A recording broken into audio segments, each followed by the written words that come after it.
asalaamaaleykum mbokk yi teewlu ITV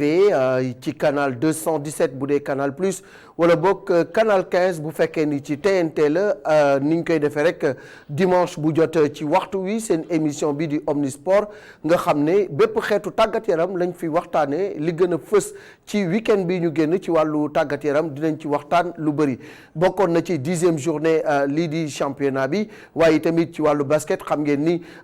tàmbali nañu itamit saison de basket bi daañu waxtaane yi tamit la xew ci bitim réew ci championnat yi topp yi tamit doomu Sénégal yi nga xam ni ci wàllu football ak ci wàllu basket def nañu ay jaloore dinañu ñëw également ci yeneen xeetu tàggat yaram yu nga xamante ni xëy na xamu leen ko wala miinu leen ko bu baax loolu mbirum Sékou Seydi lay doon Sékou ñu ngi lay nuyu encore une fois am mbégte ci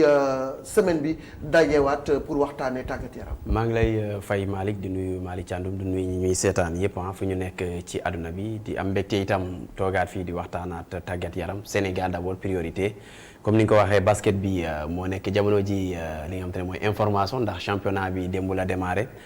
tey continuer nañu première journée bi donc am na match yu bëri yoo xam te ne am na leneen dinañ ko waxtaanee itam mooy bal bi basket Africa League bi dina démarrer mois de mars Sénégal mooy dal première journée bi jëm ci poule bu douane nañ waxtaanee itam tegball di benn discipline boo xam te ne am na football am na loo xam dafa niru ak tennis de table mais lépp dinañ ko waxtaanee itam permettre Sénégalais yi découvrir yeneen disciplines yoo xam te ne ñu ngi koy amal fii. Omnisport se veut le creuset de toutes les disciplines sportives comme ni ñu ko waxee rek ni ko turam waxee loolu la ñu bëgg mu wuyoo ko xeetu tàggat yaram buy am rek ñu fexe ba mu gis boppam ci biir émission bi la ki nga xam ni moom la ñuy waxtaanal ci wàllu football mooy le monsieur football de la maison doom li ñuy wax kéwal du tëb doom jëbët doomu Ablaye Diaw moom bu waxee ci football wàcc na bu waxee ci sport wàcc na rawatina ci football alors mu ñu toppal Ligue 1 bi pas à pas ñi ngi woon ci fukkeelu journée bi amoon na ci match yu am solo yi nga xam ni di nga dellu si faram fàcce ko ak classement beeg lu ne mel. dinañ ci dellu si kon ci fukkeelu bëccëg bi di leen nuyu kon di nuyu it njabootu li nga xam ne moo di ITV ak li nga xam ne moo di ñëpp ñi toog di coach dimanche bu nekk émission bi le nga xam ne comme d'habitude daañu wër li nga xam ne moo di tàggat yaram particulièrement man mi le dinaa wër li nga xam ne moo di football local bi le nga xam ne 10e journée lañ doon amal ni ci Ligue 1 bi ñu wàññi ci lu tolloog fukki but ak ñett waaye bi la yoon ci bëccëg bi Ligue 2 bi mooy battre record bi gannaaw ñoom bi ñu dugalee li nga xam ne moo di fukki but ak juróom te des na benn match boo xam ne ëllëg la ñuy daal di tëj ni fukkeelu bëccëg bi ci noonu daañu waxtaanee it li nga xam ne moo di footballeur yi la nekk fële ca Europe lu ci mel ni Sadio Mané bi dellu si ci blessure daal di dugal wala Moussa Koné ma nga xam ne moom ñaareelu matcham foofee ca France de daal di dugal benn bi ci noonu addu it ci résultat yi nga xam ne moo tuppee foofee ca Europe moo xam Espagne Allemagne Italie ba ca Angleterre. ci loolu nag dinañ waxtaan lu yaatu ci wàllu football ak suñu invité muy monsieur Ablaye Seydou Sow ñu bari dañuy fàtte Seydou bi waaye dafay am solo lool ci sama mbokk pulaar yi ndax des fois dañuy dugal turu waajur bu góor bi ci biir tur yi ñu pour ràññee kan mooy kan Ablaye Seydou Sow ñu ngi lay nuyu di la dalal vice-président deuxième vice-président de la fédération sénégalaise de football. Merci Malick maa ngi leen di nuyu kontaan ci li ngeen ma invité nuyu ñi ma fekk particulièrement c'est la première fois aussi ma ñëw ci kër gi ma koy rafetlu gis naa studio yu rafet bi bu félicité moom Ibrahima Alassane Samba je les connais très bien bon ma président man suma tur bi noonu la tudd Ablaye Seydou mais suma bopp moo tudd Seydou suma turandoo moo tudd Ablaye Seydou ñu plagié ko totalement mais en fait moom tamit c'est vrai sama maam Ablaye Seydou la mais enfin au moins tey préciser nga ñi nga xam ne xamuñu ko mais c'est une fierté de trouver un fils de Laye Diaw sur le même plateau moi je fais partie des fans de Laye Diaw. Très jeune, il m'a appris à suivre le français. Alors président d'abord dañuy lay jaajëfal rek parce que xam naa ni calendrier bi xat na activités yi bari na au niveau fédéral mais également ci kudd bi nga xam ne yow yaa nekk ci bopp bi ak ci say activités bopp muy activité politique yi mais lu mu xat ñëw nga tey wuy suñu ak lu mu guddi yaa ngi jógee Kaffrine loolu dañ la ci jaajëfal d'abord ci wàllu fédération la ñuy njëkkee ndax ñi ngi wax deuxième vice-président de la fédération sénégalaise de football mu mel ni que am na sax leneen lu nga xam ne yokk nañ ko ci li ñu la dénk muy maanaam ay réformes yu ndaw yu dugg ci biir liggéey bi ngeen di def muy chargé des affaires juridiques lu mel noonu. bon mais loolu itam commission yi moom ñëpp ci bokk c'est-à-dire que dafa am commission permanente membre comité exécutif yëpp dafa am dañ buñ jiite man maa ngi woon commission communication président Senghor yóbbu ma commission juridique moom bi mu yore woon moom mu dem marketing Sayer ñëw communication am ay tuuti lu ñuy wax remaniement bon mais ma jàpp ni commission juridique tam nekkoon naa fa xëy na tey ma dellu si faat donc c'est le même travail dans la même fédération ci même objectif. ci même objectif yi alors fédération wax nañu ko mu sumb liggéey bu yaatu au plan national ak itamit calendrier bi nga xam ne équipe nationale am na ko loolu yëpp nekk ay yan bu diis mais aussi ñu gis ni dem ngeen sax ba jàppale ligue pour mu mën a sax liggéeyam tey bu ñu doon def rek ci tënk rek ci maanaam mool yi nga xam ne fédération mool na ko ak li mu teg ngir doxal football lan la. waaw bon xam nga sax ligue de football professionnel man jàpp ne dimbali ko du mission c'est-à-dire que partenariat la démembrement la de fédération football bu amee ay sooxe il va falloir que fédération def liggéeyam de contrôle et de surveillance du football professionnel parce que football professionnel moom dafa war a nekk mbirum privé normalement football professionnel moo waroon jox xaalis football amateur c'est-à-dire que droit de télévision sponsoring mais malheureusement Sénégal xam nañ situation ni mu demee benn télé du fay dara sponsoring bi des na parce que sociétés yi ba tey gëmaguñ que football c'est une société rentable parce que li ñu jàpp rek mooy équipe nationale A donc les clubs peinent encore à recouvrer des ressources sur ce domaine l'État pense encore qu'il faut sur l'équipe A n'a pas encore suffisamment réfléchi sur que ces clubs-là qui sont dans le football professionnel c'est des pourvoyeurs d'emploi et comme c'est des pourvoyeurs d'emploi doivent être soutenus et je pense que nous devrons aller vers ça pour que État bi gën a jàppale les clubs professionnels pour que emploi yi ñu fay am ñu mën ko préserver parce que là aussi ça fait partie de la quiétude de la population et surtout jeunes beneen mooy suñu mission xam nga mooy développer le football bu fekkee ne objectif général bi nga wax mu développer le football mais là quelle est la stratégie ñu dañoo jàppoon ni structures yi il faut que mu dëgër football il faut mu am structuration de base des ligues districts yi ligues yi ba ci kaw muy fonctionner te alhamdulilah tey boo demee ci Sénégal région yëpp mu benn région boo xam ne amul championnat régional boo xam ne am na au moins 8 équipes et loolu c'est quand même un fait inédit mun nga aujourd'hui da ngay dem ay Maabo dans le su fekkee ne Kaffrine laay wax ay Ségré comme des villages qui n'ont jamais pensé avoir des équipes tey ñu ngi am équipe am licence di doxal buñ ko doxalee ba ligue yi dox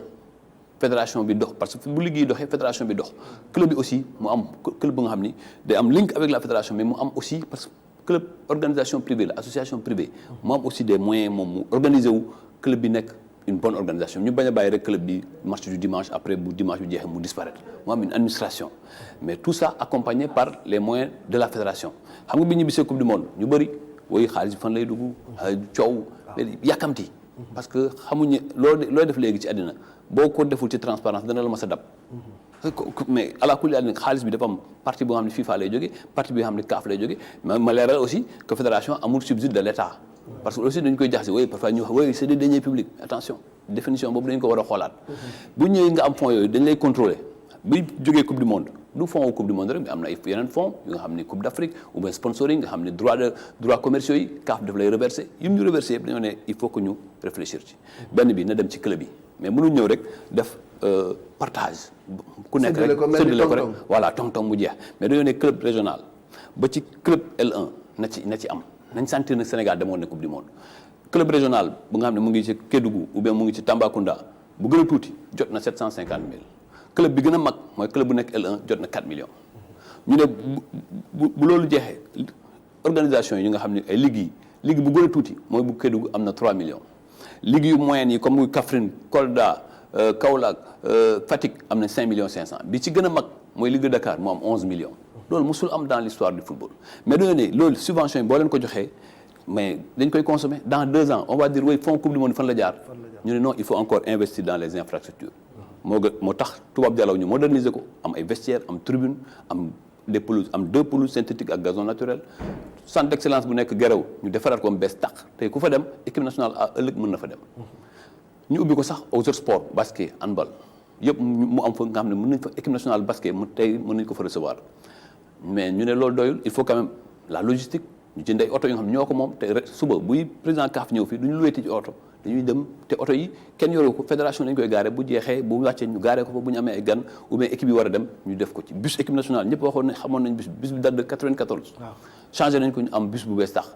le reste la ñu ne il faut aussi l'investir dans les bâtiments mooy les infrastructures infrastructure bu mel ni fédération tey ku fa dem yow may tukki avec les équipes nationales xam nga boo demee fédération Algérie ou bien nga fédération Afrique Sud ou bien fédération Égypte bokkul ak suñu fédération. ak suñu bâtiment benn puxos ak ñu ne il faut moderniser ça. mais en même temps liggéey aussi ñu am makkaan liggéey yu bëri ci SEDB si lañ nekk ou bien ci inspection régionale ou bien ci néegu président de ligue bi ñu ne dañu commencé tabax loolu nag dañ jël une partie de nos fonds mu dugg ci mais une autre partie ci FIFA lay jógee à travers le programme Forward mais ñu pare aussi ñu ne stade yi amuñ ci pouvoir parce que stade yi état la apporté. état moom moo ko war ñu dem discuter ak président Macky Sall parce que bu defaroon son reçoit président FIFA wax leen président Macky Sall ne président FIFA man dama bëgg ngeen jàppale ma ba ma defaraat stade Demba Diop mu nekk un stade moderne. président FIFA bi ne mën nañu ko def mais jaarale ko ci fédération président Macky Sall ne amu ci benn objection mu joxe ci saa si instruction ministre des sports pour que ñu def convention partenariat stade Demba Diop ñu jox ko fédération pour fédération mën koo defar. ci ay fan yu néew ñu ngi architecte bi jël nañu ko bu demee ñu defal ñu maquette ñu def appel d'offre ñu commencé ci lu ñu yor ñu dugal ci lu ci FIFA mën a yokk moom tam mu yokk ba stade bi nekk un stade moderne de nouvelle génération yooyu mooy li nga xam ni lu leer la te instance bu nekk chaque année suñu finance ñu audité ko par un cabinet autonome et neutre wax nañu aussi liggéey léegi xaalis bu ñu leen jox lu ñu leen bàyyi rek président liggéey bi mu doxal lu ko neexee chaque année dañ leen di auditer mu am budget bi ñu ne lii nga ci dugal détournement d'objectif am na fi ou bien détournement am na fi ñu leeral parce que bu ñu leeralul ëllëg seen adduna léegi dafa jëm ci bonne gouvernance boo ko doxalul ala kulli an benn jour dana la ma sa dab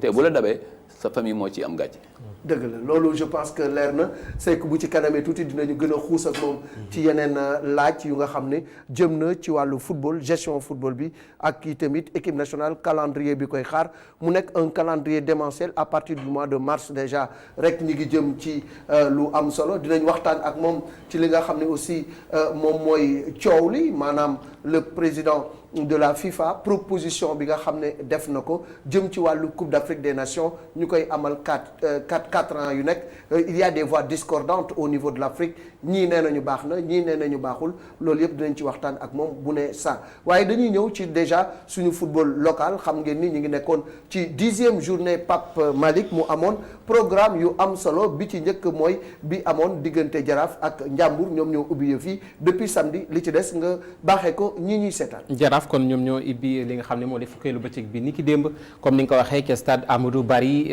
mun nañ jàpp ni surprise la parce que ki nga xam ne moo di Njàmbur moom moo koy daal di fekk si foofee ca stade Amadou Barry daal di koy daan benn bal ci dara du ñàkk ni image yaa ngi noonu di ñëw nga xam ne ci boobule match ci fàttali c'est Abdoulaye Ba wala am nañu ko naan Abdoulaye chinois moom moo daal di dugal boobule but kon pour ñi nga xam ne ñoo di Njàmbur image yaa ngi noonu il faut dire que Jaraaf depuis tàmbalik championnat bi moom aussi day valser entre le bon et le moins bon ci li nga xam ne moo di bile championnat gannaaw bañ dawalee fukkeelu bëccëg même bu fekkee ni 9e journée bi respiré woon nañ un petit peu mais bile yoon ci mun nañ ni fin de partie loolu lay waral sax célébration bu rëy boobule pour Njàmbur parce que li nga xam ne moo di Njàmbur xaw nañu tenir tête Jaraaf ba ci ba match bi des fukki simili ci la ñu daal di dugal but loolu lay waral mu yokk leen confiance yokk it li nga xam ne moo di supporters yi alors ci noonu la Njàmbur daal di créer exploit bi mais am na ñu jàpp ni du exploit parce que ligne d'attaque u Njàmbur mi ngi amal ay prouesses yu am solo parce que c'est quand même la troisième meilleure attaque ci championnat bi gannaaw Teungueth FC ak Dakar Sacré-Cœur ñoom ñu ngi ci addi bi exploit am na ci parce que équipe yi c'est des équipes qui se tiennent de très près tey da ngay dóor suba ñu dóor. aussi am na exploit parfois parce que am na équipe yoo xamante ne ñoo nekk bon même si du ñoom ñoo dominer championnat bi mais ci début bi exemple nga jël benn US Gorée deuxième journée bu tenir tête Teungueth FC exploit la parce que Teungueth US Gorée après 7e journée la commencé am victoire. donc am na un peu mais Jaraaf Njàmbur bu ko gagné Jaraaf en termes d'histoire mun nañu wax ni exploit la ci Njàmbur parce que Jaraaf quand même c'est l'une des meilleures équipes dans le championnat. sur le plan de la valeur intrinsèque aussi. oui c'est ça côté joueur Njàmbur boo xoolee dañoo nekk ci reconstruction. c'est différent de Jaraaf bi nga xam te ne presque joueur am yi mag yëpp ñëwaat nañu Njàmbur da ngay jël ay joueurs yi ndaw nga jël ay Mactar Ndiaye génération foot la ñëwoon dellu nga xool joueurs yi bëri ay ndaw la yoo xam te ne nekkuñoo Njàmbur donc dañoo nekk ci construction aujourd'hui l'objectif de Njàmbur c'est pas remporter le championnat c'est quand même nekk d'abord nekk ci top 5 bi jeexal ko après prochaine année ñu jéem a ñëw jël championnat. l'un dans l'autre c'est un très bon résultat. bon c'est un très bon résultat man qu'est-ce que j'appelle peut-être du exploit. ci dóor bi ñu dóor Jaraaf moo di c'est la troisième meilleure attaque. c'est donc 11 buts en 10 journées. C'est-à-dire moyenne benn match benn but par match. Donc ce qui veut dire que ligne d'attaque bi quand même ñu ngi assurer benn but chaque journée peut-être défense bi ak milieu de terrain bi la ñuy xaw a defaraat un petit peu parce que défense bi quand même bokk na ci défense yi gën a jël but mais ligne d'attaque bi par contre mi ngi assurer au moins un petit but par journée. alors ñu dem ci yeneen match yi nga xam ni moom moo amoon parce que journée la bu nga xam ne dimanche bi la ñu football la majeure partie des matchs. waaye ñu nañ ñëw ci match bi nga xam ne moo doon am fële it stade Aline Sitoé Diatta et là aussi mun nañ ko bañ a tuddee surprise parce que c'est quand même une équipe qui reçoit mal qui recevait une équipe qui se déplace très bien mu di Casa Sport bi nga xam ne à domicile ba tey dañuy pene gannaaw ba nga xamee ni juróomi yoon la ñu dalal fi nga xam ne moo di stade Aline Sitoé Diatta ci noonu ci juróomeeli yoon yooyu lee ñu ngi ci am li nga xam ne moo di ñaari défaite ñaari nul ak benn victoire kon juróom benneeli yoon ñuy dalal fi nga xam ne moo di Aline Sitoé Diatta et là encore c'est une défaite ci diggante ki nga xam ne mooy AS Douane moom mi may wax ni équipe la buy voyager bu baax parce que ci 4 déplacements avant 10e journée bi c'était 3 victoires ak benn match nul ce qui veut dire que en 4 déplacements AS Douane musul perdre et là dañuy daal di dooleel rek li nga xam ne moo di chiffre yooyu puisque jamono ji kon avec ce 5e déplacement day doon 4 victoires ak benn match nul. donc feebaru toujours Casa Sport mi ngi noonu à domicile moom mooy seen problème mënaguñ ko résoudre ba tey donte wax nañ ci waxati ci mais encore une fois le Casa tombe à Aline Sitoé Diatta. bon moi je pense que feebaru général la équipe bi bon mag yi xoolal Génération Foot ren xoolal Pikine après sa victoire contre Ndiambour 3-2. Pikine il y a 4 matchs ni gagné ñu à domicile alors que le fort de Pikine c'était de gagner à Alassane Djigo. Casa Sport ce problème ça c'est depuis Aline Sitoé Diatta je pense que Aline Sitoé Diatta peut-être jigulet mais quand même c'est un club boo xamante ne à domicile ça gagne pas et c'est un problème je pense que qu'ils peuvent trouver man beneen problème bi ma gis mooy Casa Sport ba tey peut-être ñoom waxuñ ci man gisuma en tout cas communiqué officiel le cas Badara Sarr man gisuma communiqué officiel bu wax ni Badara Sarr n'est plus entraîneur de Casa Sport. Là il y a Ansou Diadhiou bu ñu naan moo assuré intérim mais Badara Sarr c'est quoi le problème ils doivent trouver la solution pour xam Badara Sarr fan lay mujjee ak club bi parce que mënoo nekk en contrat ak club bi 2 ans je pense la signé woon benn année la def là il n'est plus là-bas mais il faut trouver une solution mooy mu ñëwaat reprendre équipe bi wala ngeen uti beneen coach titulaire mais aujourd'hui fekkee Ansou Diadhiou moo fa nekk c'est juste un intérimaire mais si ça ne marche pas il faut intérimaire qui dure au poste il devient bon après si ça marche il est coach si ça marche pas il est intérimaire dañ koy virer mais là il faut que Casa Sport ñoom ñu toogaat c'est un club quand même boo xam te ne soxla nañ ko championnat parce que c'est le seul club buy bàyyeekoo ci côté boobu yëpp côté sud bi yëpp donc ils ont Kolda ils ont Sédhiou ils ont tout ils ont même Vélingara yooyu yëpp ñoom ñoo ko fa nekk donc c'est un club boo xam te ne en terme de mobilité en terme de nu mu tuddati puissance accompagnement lépp waruñu ko ñàkk donc il faut ñu toog waxtaan trouver une solution voilà xool le problème c'est quoi je pense que le problème c'est pas seulement lu ñuy wax non derrière wala mais sportivement aussi il faut que ñu xoolaa parce que des joueurs yoo xam te ne chaque année ça change même ci début saison bi gis nga 2 joueurs dem nañu fan yële passé donc pour ñeneen ñi ñëw mën a adapté wu c'est un problème. c'est un problème en tout cas Casa Sport daal mi ngi noonu dañuy alterner le bon et le moins bon ñu dem ci beneen résultat Pape Malick balaa ñuy ñëwaat ci suñu invité. ci yeneen résultats yi mën nañu sax globaliser li nga xam ne moo di. kon fukkeelu bëccëg bi ci li nga xam ne moo di li jëm ci wàllum Ligue 1 kon gis ngeen ko ni ki samedi le bëccëg boobee tàmbali ci diggante d'abord Jaraaf mi daanu ci digganteem ak ki nga xam ne moo di Ñambour ni ki tey kon ñu daal di wëyal ak juróom benn match Dakar Sacré-Cœur mi daal di fekki Génération Foot daan ko ñaari bal ci benn daañu ñëw ci li nga xam ne moo di classement bi parce que Génération Foot guléet mu nar a occuper place boo xam ne musu ko occuper ci li nga xam ne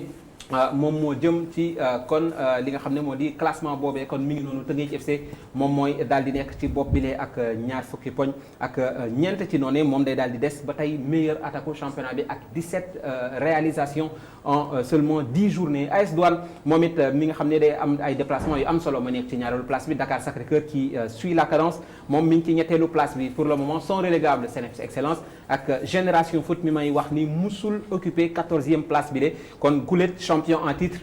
saison bi ci topp daal di nekk ci li nga xam ne moo di 14e place le premier non relégable c'est bien évidemment Stade de Mbour mi nga xam ne moom aussi day alterner le bon et le moins bon bien évidemment daal ñu ñëw aussi ci li nga xam ne moo di classement meilleur buteur yi Cheikh Ahmadou Bamba Dieng qui a claqué un doublé cet après-midi ci digganteem ak Mbour Petite Côte gannaaw ba ñu témbooy ku ci nekk dugal 2 buts kon moom mi la mooy meilleur buteur ba tey ak 12 junior bu Luxembourg moom aussi ak témboo bi ñu témboo ci diggante ak ñaari tali moom mooy daal di dugal son 7e but de la saison ñii lay ñoo dugalul ci li nga xam ne moo di lu bëccëg bi mais ba tey dañuy des ci li nga xam ne moo di classement bi puisque Matar Ndiaye day des ci podium bi ak moom mi le nga Matar Ndiaye kon mi nga xam ne kon moom mooy daal di des ci podium bi ci wàllum Ligue 2 Amitié FC moom ci ndorteelu fukkeelu bëccëg bi dafay daan Renaissance benn bal ci dara Thiès ci borom daal di daanu ci digganteem ak Guédiawaye FC benn bal ci dara dimanche tey ñu doon wëyal ak ñeenti match Duc mi nga xam ne day daal di dóor Linguère pour sa toute première défaite de la saison il faut le dire Linguère mi nga xam ne moom mooy leader kon gulet mu daal di am résultat boobu de dina neex. metti na ma boobu metti na ma neex directeur boobu saf na ma trop boobu saf na ma. metti na la mais neex na sa invité. neex na waaw maa ngi gis mi ngi sourire tuuti quoi. EJ Fatick match nul pour match bi gën a prolifique il faut le dire ci li nga xam ne moo di fukkeelu bëccëg bi gannaaw ba ñu témbooyee 3 bi partout ak Kër Madior Sonacos aussi. daan gu 10 sport ñeenti bal ci benn wala. sport moom ça coule ah. ça coule. et ça c'est depuis 3 saisons ah. pour dañuy changer chaque saison dañuy changer au moins 2 fois entraîneur. donc c'est un club boo xam te ne au-delà du sport dafa am problème de gestion alors que le sport c'est la gestion aussi. oui il faut dire kon moom day daal di daan Jamono Fatick ñaari bal ci benn ak match bi nga xam ne kon moo nar a tëj fukkeelu bëccëg bi ci diggante Demba Diop lay doon ak Amitié Africa Promo Foot autant pour moi ci stade Caroline Faye 17h il faut dire que bi la yoon Africa Ligue 2 bi moo ëppale bi parce que pour le moment ñu ngi comptabiliser gum lu tolloog 15 réalisations et ëllëg la ñuy daal di tëjee Linguère ba léegi rek sa Linguère gi moo jiitu ëllëg la ñuy daal di tëjee ni moo di fukkeelu bëccëg bi Linguère battu mais solide leader ba tey il faut le dire et je suis fier de le dire parce que dóor na ñu metti na ma mais je reste leader avec 19 points mais solide bi loolu ko ci dugalee ñaari points rek ngeen Fatick ñu ngi bëgg a yàgg ci kaw EJ Fatick deuxième avec 17 points et Wakaam mi ngi ñëw seen kaw voilà US Wakaam nekk kon ci li nga xam ne moo di podium bi ba tey 3e place bi sont relégables Port ak Africa Promo Foot ñoom it daal di témboo poñ et le premier non relégable c'est donc Jamono Fatick avec ses 8 points. Alors président yaa ngi suivre xam naa avec beaucoup d'intérêt le football local le championnat de Ligue 1 et de Ligue 2 championnat bi c'est de plus en plus attractif de plus en plus spectaculaire et pourtant dañuy peiner toujours pour que les sociétés nationales ñëw jàpp ci yëf yi gaa yaa ngi liggéey mais jàppale bi moo amul ba jafe-jafe sax amoon ci début saison bi ba ñuy wax dinañ dem ak duñu dem ak dinañ tàmbaleek wala dinañ tardé. tout à fait loolu dëgg la ba tey sociétés yi lu ma la waxoon sànq mooy. ñoom ñëpp ils sont rivés sur l'équipe nationale A. sur la coupe d'Afrique coupe du monde mais bu ñu waxee suñu championnat. peu de sociétés ñoo ñemee dugg ci. mais il faut de l'audace. gis nga il y a des exemples en Guinée Antonio Suarez c'est un homme d'affaires. mu dugg ci club Oroya mais alalam la ciy dugal aujourd'hui ça lui fait des affaires il faut que nos hommes d'affaires aient du courage parce que d'ailleurs le secteur privé c'est à 80% de l'audace. mais bu fekkee ñemewoo ba tey affaire bi toll fii bu ñu waxee après suñu équipe nationale locale mënul dem CHAN ñuy coow mais c'est parce que le niveau de notre championnat peine parce que il y a pas de moyens à part les subventions ou la poche d'un président il y a pas autre chose il y a quelques petits clubs yu ci mën a génn comme Jambar ñu ut ay petits sponsors alors que ça ne leur rapporte pas aussi grand chose bu ñu xoolee dans la masse budgétaire qu'ils ont donc yooyu yëpp il faut que presse bi aussi dimbali ñu ci parce que pour que pousse les sociétés à investir dans le sport fédération aussi dana ci def ay jéego maintenant partenariat bu amee mu sóoraale ci club yi parce que bu ñu ko defulee on va toujours reprendre à zéro et nos joueurs ne resteront pas là les saisons bu jeex tu es obligé de reconstruire kii mu ngi wax ay entraîneurs c'est vrai parce que boo amul stabilité de gestion doo am stabilité dans l'administration indubitablement day am influence dans la stabilité de l'équipe mais stabilité ak administration itam lu koy indi mooy stabilité financière parce que quand des équipes ont des peines ou bien équipe bi mu ngi dépendre rek ci benn subvention société bi si le directeur de société est en difficulté avec l'équipe mais ça va affaire bi day panne ou des équipes qui comptent sur une subvention de la fédération si ça tarde équipe bi day am difficulté voilà les difficultés structurelles que nous avons et depuis plus de 20 ans on n'a pas encore une solution précise même si on a gagné en maturité organisationnelle il ne reste que les mécènes et dans des pays comme la France on a mis en place une loi sur le mécénat qui oblige certaines sociétés à faire certaines choses. Moi, je suis convaincu que les clubs d'entreprise, même pour moi, ce n'est pas viable, ce n'est pas pertinent. Il faut qu'on aille vers des réformes où, par exemple, dañuy def l'ONAS mu ànd ak Jaraaf. ou de la douane ànd ak le port ànd ak l'US Gorée. parce que c'est Lille la douane accompagne une autre équipe. Linguère benn société jël ko. sociétés yi li ñuy def ci publicité ci ay yu bari bu ñu ko jaarale ci club bi ci masse publicitaire bu ñu am ñu dugal ko ci club bi ça va changer les choses mais ça il faut du courage. il faut du courage pour le faire alors il faut ñu tooñ aussi le DG du COUD parce que li ngay wax ni yëpp nice na rafet na lool macha allah mais Dakar Université Club ban loxo la ci COUD dugal pour jàppale leen surtout ci football bi ak ci basket bi léegi dëgg muy commencé dox mais am na lu tax. parce que aussi moi je suis un sportif. am na lu nga xam ne da doon am dama ko xaw a changé pour que ñu. ci conseil d'administration prochain am na ay changement structurel yu ñuy def ci financement wu kii jàppale équipe yi ñuy jàppale le DUC. vous savez DUC ak COUD sax en vérité c'est un mariage bu fi am rek mais bu ñu demul devant la mairie. mooy un mariage c'est constaté pas officiel. c'est un mariage constaté. mais amul lu nga xam ne link officiel mais dañoo ne aujourd'hui le DUC est dans le cœur des étudiants. Et la vocation du COUD, c'est de participer à tout ce qui peut faire épanouir l'étudiant. Et les étudiants s'épanouissent dans les différents clubs du DUC. Donc il faut changer l'approche. Au lieu de l'approche contractuelle, des contrats, li ñu waroon def ci contrat yi ñu xool ko ñu xayma ko def ko sous forme de subvention votée par le conseil d'administration. bu boobaa lépp lay transparent mais duñ ñëw xaar ba benn nga jox leen ñamal leen tuuti ñu dem jouer ji après mu coono am nga ñamalaat leen tuuti. Finalement tu vis sous perfusion. Et loolu yëpp ñu ne il faut qu'on change ça et jox leen autonomie et trouver aussi des partenaires. Université il y a beaucoup de partenaires qui sont dans l'université, qui travaillent dans l'université. Impliquer aussi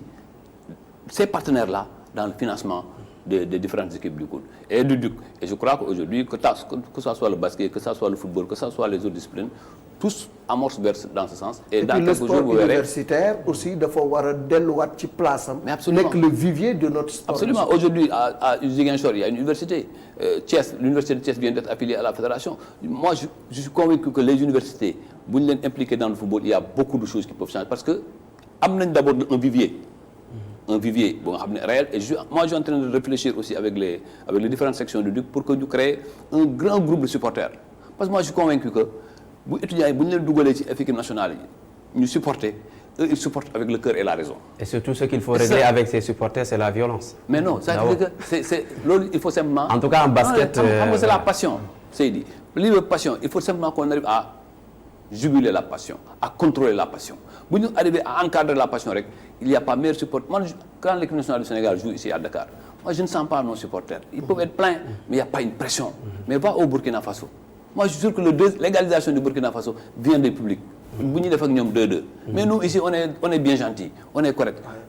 amul yuuxu amul doo sentir la pression sur nous on sent rien. depuis l'aéroport la ñuy wane suñu teraanga jooju baax il faut quand même aider moi j'ai envie de voir comme des supporters du DUC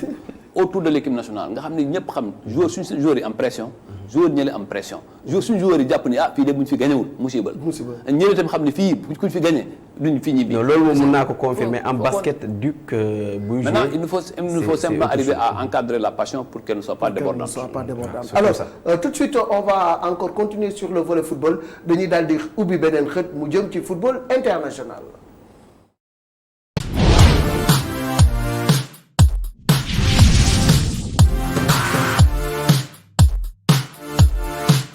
aca foot inter d'abord Pape Malick dañ koy commencer rek ak actualité bu nga xam ni moom moo jëm ci suñu gaynde yi ndax ñoom def nañu ay jaloore ku ci mel ni Sadio Mané dinañ ci dellusiwaat bu ci kanamee dellusiwaat na ci compétition bi dugal na but ak la ca topp lépp loolu di nga ci dellu si waaye Moussa Koné yi tamit dugal na ñaareelu matcham ak ñaareelu butam ci ñaareelu match ak Nîmes Sidi Sarr sax moom moo ko paas Idrissa Gana Gueye dafa jógee ci blessure nekk ci méforme bu nga xam ne dañu mujj génne ko ci matcham waaye tamit blessure Edouard Mendy bokk na ci li nga xam ne ci Alfred Mendy bokk na ci li nga xam ne aussi vraiment mi ngi ñuy indil jafe-jafe mais Edouard mi ngi dox Mbaye Niang aussi ñoom ñàkk nañu ci ren mais Mbaye aussi mi ngi ci regain de forme bu am solo ñu daal di xuus dugg Europe xool lu fa xew. waaye mun nañu tàmbalee ak Sadio Mané defe naa parce que gëm naa ni mooy bonne nouvelle bi gaa ñi gën a jot et puis il l'a aussi montré sur la pelouse parce que ci blessure la jóge c'est déjà pas facile dellu si ci retouru blessure il entre à la 60e si je ne m'abuse dugal à la 77e son 100e but en Première Ligue. C'est donc 100e but en Premier League. C'est donc 75 à Liverpool et 25 à Southampton. Et puis quel but xoolal amorti bi moom moo ci ëpp solo ak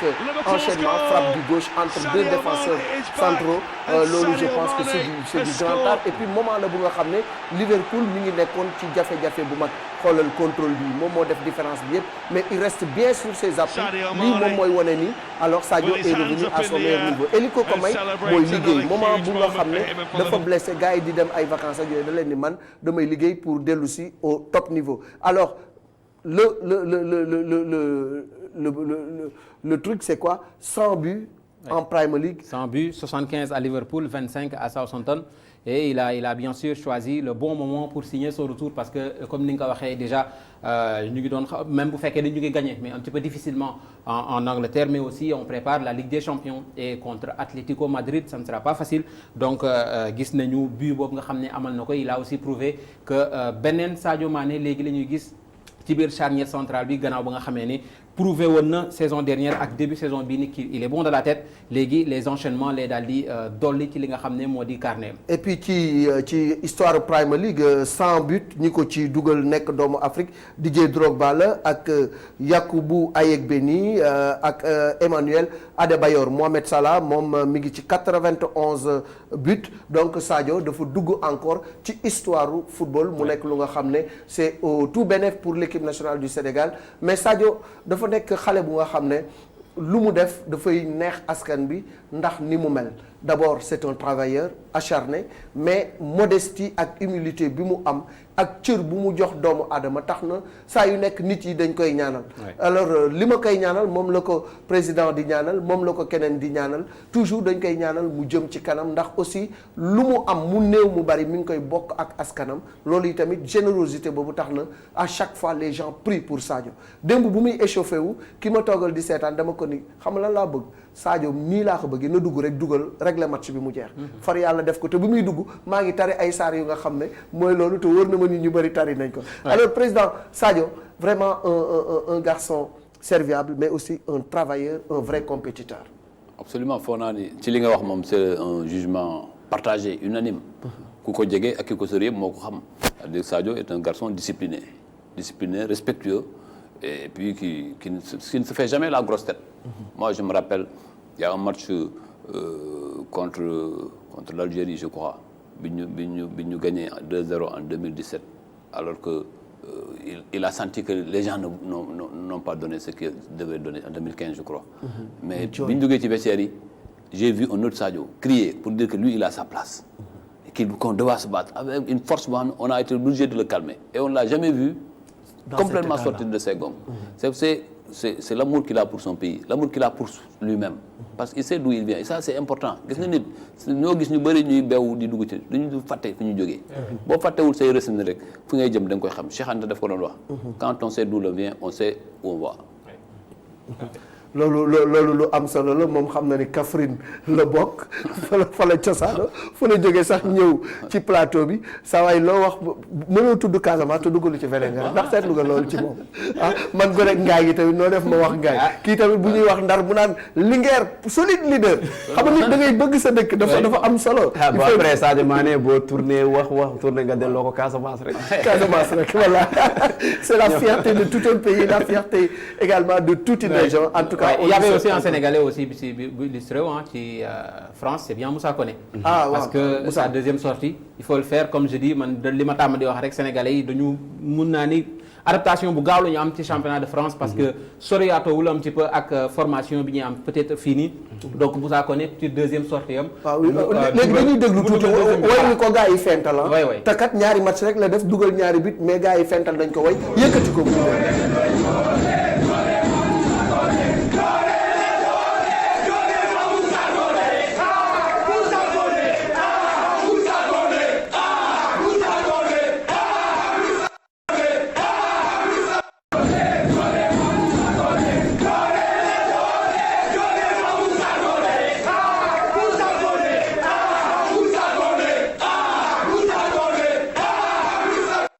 Moussa ngi noonu di wayloo tubaab yëpp ñu koy way di ko kañ di ko tatagal ndaxte ñaari match mu taal kër gi ñaari yoon. et puis li gën a neex ci bitu tayam bi mooy c'est un but 100% sénégalais. Sidi Sarr moom moo ko passe. alors donc. deux matchs yëpp aussi il n'était pas titulaire. Il faut rappeler ça match la yoo xam ne day dugal après c'est quelqu'un quoi moom ak Sidi Sarr ils ont joué ensemble en équipe U20. moom il était finaliste de la CAN U20 en 2015 avant ñuy dem même année li nga xamante ne demi-finale coupe du monde en U20 donc c'est quelqu'un koo xamante ne c'est un produit purement local donc ce qui veut dire aujourd'hui les joueurs locaux yi bàyyi ko ci formation fii ci Sénégal ñu ngi dem di wane seen talent un peu partout donc Koné c'est quelqu'un un attaquant boo xamante ne voilà attaquant moderne voilà Dynamo Dresden bu mu nekkoon peut-être en Allemagne même la première division allemande duñ ko seetaan waxuma la nag deuxième division loolu moo taxoon mu sonn foofu loolu kenn du ko seetaan mais après c'est un joueur boo xamante ne leer na ma ni 2 saisons bu ko defee Nîmes rek dina am beneen club bu gën a am parce que travailleur la un jeune boo xamante ne voilà ci liggéey rek la gëm voilà pour l'avoir connu l'avoir côtoyé. Il y a que le travail qui paye brèche boobu nga ubbi léegi dinañ ci dugg ak président mooy suñu petite catégorie de plus en plus dañuy am fréquence di bokk ci compétition internationale yi te loolu dafa am solo dafa manqué woon ay jamono Sénégal mais léegi pratiquement li ko dalee ci tout tànk yi ba egsi ci senior yi dañuy nekk ci tableau yëpp au niveau international et ça c'est tout bénéf pour le football sénégalais alors Ligue 1 y a Paris y a les autres c'est vrai même si Paris démb dafa mel ni lu fakkasalu. Ouais, Paris dafa mel ni lu fakkasalu bon contre c'était si je ne m'abuse contre. tableau baa ngi noonu contre voilà c'était bien Paris Saint-Germain. qui était en déplacement fële ca Amiens bu Moussa Konaté même bu fekkee ni Moussa Konaté joué alors le Paris Saint-Germain il faut le dire ci biir match bi Idrissa Gana Gueye c'était pas ça loolu la waral sax ñu changé ko ci li nga xam ne nii moo di classement bi mais ñu bëri en tout cas spécialistes yi jàpp nañu ne Paris Saint-Germain ci boppam moo doxul puisque seen xel ak seen xol mi ngi fële ca Dortmund pour li nga xam ne moo di Ligue des Champions. Thomas Tuchel daf ko bëgg a noppal pour Ligue des Champions bi moom ak Thiago Silva moo tax mu génn leen mais de toute façon. bu ñu demee ci Ligue des Champions bi dañ ci xam dara. voilà ce qui est sûr c'est qu'il n'était pas du tout dans son match. et quelque chose me dit que ñoom ñëpp seen xel a ngi woon fële ca Dortmund pour li nga xam ne moo di mardi pour Ligue des Champions bi kon quoi qu'il en soit score final 4 buts partout Bordeaux ak Dijon aussi Tembo 2 buts partout Nantes Tembo ak ki nga xam ne moo di Metz bu Habib Diallo 0 but partout wala Nice mi daan ki nga xam ne moo di Toulouse 2 buts à 0 cet après-midi kon Lyon moom dafa daal di Tembo ak Strasbourg ku nekk dugal benn but ba Stade Brestois moom doon dalal Saint-Étienne daan ko ñetti bal ci ñaar wala Reims mi daan Rennes bu Mbaye Niang ak Olympique de Marseille mi ngay néewal ci say kàddu tout à l'heure en tout cas ma ngay continuer di jege le grand néewaluma Marseille de ma ngay continuer en tout cas kon di jege ki nga xam ne moo di le grand Paris Saint-Germain la suite ci li nga xam ne ni ba tey moo jëm ci résultat yooyee ca Europe Dortmund bu Erling Haaland bi ma doon wax moom en tout cas bu fekkee ni Paris mi ngi calé pour dernier match bi nga xam ne moo doxoon ci digganteem ak Dortmund bile pour Ligue des Champions moom Dortmund dernier match boobule daf ko assuré puisque dafa daan Francfort ñeenti bal ci dara Valence en Espagne moom dafa témboo ak Atlético Madrid ci match bu am solo ku ci nekk dugal ñaari bi ca Angleterre ñu ngi ko doon wax Liverpool daan Norwich li nga xam ne moo di benn bal ci dara Liverpool pour le moment bu amee 15 points doon champion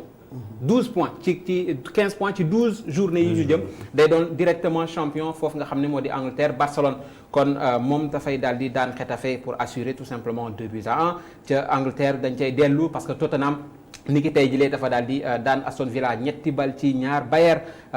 moom dafay daal di daan ki nga xam ni moo di Cologne ñeenti bal ci benn Arsenal pour sa survie ba tey dafay daal di daan Newcastle sévèrement 4 buts à 1 Lazio mi freiné aussi ardeuru Inter mi jege woon ki nga xam ne moo di Juve ci combat boobule pour Scudetto bi wala Serie A bi si vous voulez et enfin match nul pour Real Madrid ci digganteem ak Celta Vigo et score boobu bien sûr du Beklo Seykou Seydi le grand madrilène. Sékou tey Real équipe mag bi. waaw tout à fait après football c'est comme ça le Real après c'est pas le grand Real des années 2015 2016 2017 et c'est évident ils ont perdu un grand joueur le Cristiano Ronaldo qui est parti mais entre-temps il y a Karim Benzema buy jéem a gérer mais après il faut savoir qu'en Espagne des clubs comme Celta Vigo comme Getafe c'est des clubs yoo xam ne ay équipes joueuses lañ donc c'est évident. Bon après on parle de recrues pour Manchester City bi nga xam ne 2 ans sans Ligue des Champions peut-être peut-être aller piocher quelques joueurs comme De Bruyne. waaw comme ñoom moom fair play financier bi dal na leen. donc loolu métti na trop ci ñoom. alors il faut d'abord battre City pour la Ligue des Champions. avant de récupérer ses joueurs. en tout cas alors président maa ngi ko doon wax léegi c'est que ubbi woon na benn brèche balaa ma lay bàyyi ak moom pour quelques questions yu nga xam ne prévoir nag pour laaj la ko wax naa ni léegi petite catégorie bi de plus en plus Sénégal daf ci nekk un peu partout moo xam U17 U16 ba U20 toujours présent au niveau africain loolu aussi liggéey la bu am solo te infrastructure yi ngay wax noonu ñu defar ko ba ñuy am fu ñuy regrouper xale yi ñu fay tàggatu bokk na ci lu indi résultat yooyu ak bien sûr les centres de formation. Oui, c'est vrai. Depuis 2010,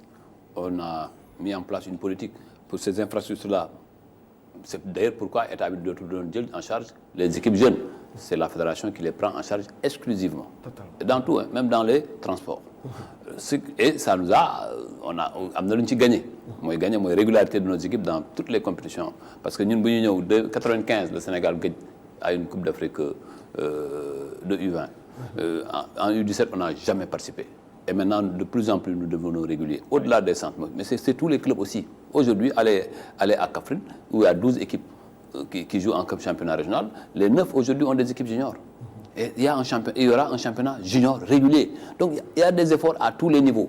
C'est vrai, les centres, ils ont été les précurseurs. Mais regardez maintenant nos sélections. De plus en plus, vous voyez la Linguère, l'US Gorée, des clubs qui sont traditionnels. Parce que moi, je suis convaincu qu'au Sénégal, il faut arriver à un équilibre. Les centres de formation, c'est bien, mais il faut toujours protéger notre football. Et la protection de notre football, c'est éviter qu'il y ait des déperditions ou bien, comme ce qui s'est passé à Dakar-Sacré-Cœur, c'est toujours des errements qui peuvent arriver parce qu'il nous faut protéger notre pays. Tous les pays du monde, il y a quand même un minimum de protection sur notre activité. Sinon, n'importe qui peut y entrer. Le football des jeunes. C'est le parce football qu'il y a des beaucoup de prédateurs qui tournent autour de ces équipes-là. C'est que le football. Même transfert, le football est devenu un business assez compliqué. Et ce business-là, il y a des gens qui n'ont pas de morale, qui n'ont pas d'éthique. Et cette morale, sans éthique, ils exploitent la pauvreté de nos petits garçons. Parce qu'un garçon qui voit Sadio Mané avoir des milliards, qui a 16 ans, qui joue très bien, les parents sont prêts à faire beaucoup d'efforts, sans regarder ce qui se cache derrière. Il nous faut une législation beaucoup plus corsée sur ces questions. Parce qu'il ne faut plus que nous baillons n'importe qui en club. En club, affiliation, nous sommes dans le parce que ça, c'est la porte à toutes les dérives. Les équipes affiliées à Mekhe. Malik Mongo Fofu. Mais comme ils savent que Dakar, on ne peut plus s'affilier, nous sommes à Mekhe, nous sommes du club. Et après le club, on le base à Dakar. Mais c'est une tricherie. Un club professionnel, parce que c'est une société à responsabilité limitée ou société anonyme. Mais un club, il est fondé sur la base de notre récépissé, délivré par le ministère de l'Intérieur ou les autorités déconcentrées. Quel droit de ce récépissé? Si on a l'État, il faut retirer ce récépissé. Parce que si on continue, mais ce pays, il n'y aura plus de loi. Et il faut nous top l'en. Parce que quelqu'un a droit de ce récépissé. Quelqu'un a droit. L'État, il faut le au nom de la liberté d'association. Si on a tout, on a l'État. Mais l'État, si on a ce récépissé, il faut le tu perds tous ses droits. Et ça, si on ne fait pas attention, n'importe qui dans le monde va venir ici. Fait que moi je nek njigi à Kaffrine yore sama club ma jaay ko après mu jël affaire bi indi ko Dakar équipe bi di entraîner fi si fele nga affilié nga am deux choses équilibrage bi nga amone au niveau national tu le perds mais aussi tu ne sais pas à qui appartiennent ces clubs là et où est-ce qu'ils sont utilisés et ça cette question là muy état ak fédération ñoo wara conjuguer sen effort pour mettre un terme à ça. Surtout fédération parce que ce fait que ligue bi lañuy xol la commission de contrôle de la ligue n'existe plus depuis 2012. Mais en réalité ça nous ligue moo war parce que nul ne peut se contrôler nul ne peut se contrôler ligue mënul créer ay club professionnel ñuy contrôler seen bopp commission contrôle bi ci fédération lañu ko war a loger et def nañ ko au comité passé et ça tu as parfaitement raison cette commission contrôle n'a jamais été mise en place et pour la première fois ci le comité exécutif passé on l'a mise en place bientôt elle sera installée officiellement bu boobaa elle contrôle tous les clubs. Mais ce contrôle-là sera élargi à tous les clubs du Sénégal. Parce que l'affaire est que nous avons football. Moi, nous avons poissonné Mourou. alors ci côté contrôle boobu côté suivi boobu yow yàlla de bi ngay ñëw fii yor mbuubu commission juridique bi président commission juridique bi boo fi ñëwoon ak communication xëy na ñu dem ci loolu mais juridiquement am na benn dossier boo xam te ne Babacar Ndaw Faye def na ko ci yenn académie mel ni Jàmbaar ak Génération Foot ci dossier boobu ñoom Sayer Seck ñu ngi xam ne ni ci ay contrat yi nga xam dañuy signé ak ndaw yi am na ci clause boo xam ne dafay leen di permettre ñoom ñooy utal ndaw bi loo xam te ne mooy agent ba carrière am di exemple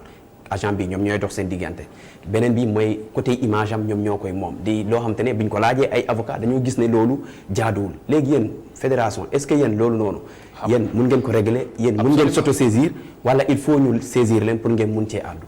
ñaar yëpp mën nañu am bu ñu saisir mën nañ ci wax mën nañu auto-saisir par la commission contrôle mais benn xam nga ñoom li ñuy wax ci loolu bi amee dañoo jàpp ni ñoom dañuy golo day liggéey baa bu ñëw dundee mais am na limite aussi voilà parce que même bu fekkee ne da nga bëgg a xeex pour que Baboun du ñëw jël li nga liggéey am na limite am na organisation parce que nul ne peut légiférer pour l'avenir c'est-à-dire que mënu ñëw yooyu moom il faut que mu dañ naka lay dañee mooy commission contrôle bi def li mu war a def mais commission contrôle bi aussi au niveau de la FIFA aussi comme les instances internationales ñu gérer aussi cette affaire d'agent de joueur parce qu'il y a quand même beaucoup de gens véreux te affaire bi dafa dem ba nga xam ni xaalis bi dafa bëri ci football bi au point que quand l'agent vient mu gis benn boy bu nga xam ne mu ngi commencé dox Jàmbaar daf koy ku nga xam ne mosul gis 100 000 francs nga jox ko 20 millions day jàpp ni avenir am yëpp mën nga ko régler et boobaa un Sayer qui avait investi yaakaar ci avenir mu xëy rek ñu ne ko pépép yóbbu loolu mooy am dakar sax mais amul lenn lu mun a justifier des contrats pareils oui à vie quand même c'est énorme dans le fond Seydi on peut toujours dans le fond vous pouvez avoir raison mais dama ni loolu yëpp c'est parce que c'est lié à il y a une base de notre football qu'il faut refaire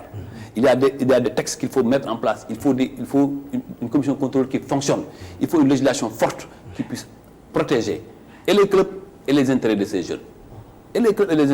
parce que sinon on est ouvert à tous les parce que dans tous les pays du monde maanaam marché bi dañu koy contrôler mais mënoo ñëw rek benn agent bu nekk Côte d'Ivoire ou bien mu nekk France mu ñëw à partir suñu xale dès le départ signé ak ñoom affaire club bi du ci am dara presque après mais ce contrôle boobu dina yomb dans la mesure où nga jël benn Sayer Seck il est le vice-président de la fédération il est président de club voilà transparence bi la bëgg a wax d'abord commission contrôle bi day indépendant commission contrôle bi après quand on parle d'indépendance d'une commission au Sénégal on sait tous comment ça se passe après on fait le compte non c'est sur ça il y a forcément benn si ça tu te trompes les organes juridictionnels là sont des contrôles man ak Matar Ndiaye moo nekkoon président comité d'appel jàppante nañ fi ci par presse interposée sur le dossier de GFC même parce que man dama jox sama position moom position mu def beneen position ñun démb am na commission disponible dafa génne décision ñun fédération ñu def appel parce que gis nga indépendance c'est dans la tête quand tu es indépendant et ñi fa def c'est des hauts magistrats de hauts inspecteurs qui ont quand même une certaine indépendance donc yaakaar naa ni dañu war a mën a dox parce que loi yi leen tënkal am nañ ci liberté ak autonomie maintenant nag kenn mënul téye nit nga ne ko dañ koy indépendant par force. au-delà du mondial U17 am na benn agent Marc Cherves nekkoon na ci équipe bi mu yoon signéloo ay ndaw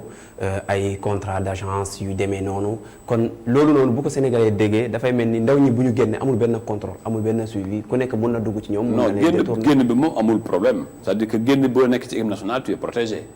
mais li garaaw et loolu tamit président Sayer bi ko wax dana ko expliquer au devant de la fédération parce que fédération dana enquête ou bien enquête pour ça pour que il faut ñu leeral parce que mënuñ la fay fédération entraîneur ñu fay la nga nekk ci biir équipe nationale ngay def yu nga xam ni c'est intérêt strictement privé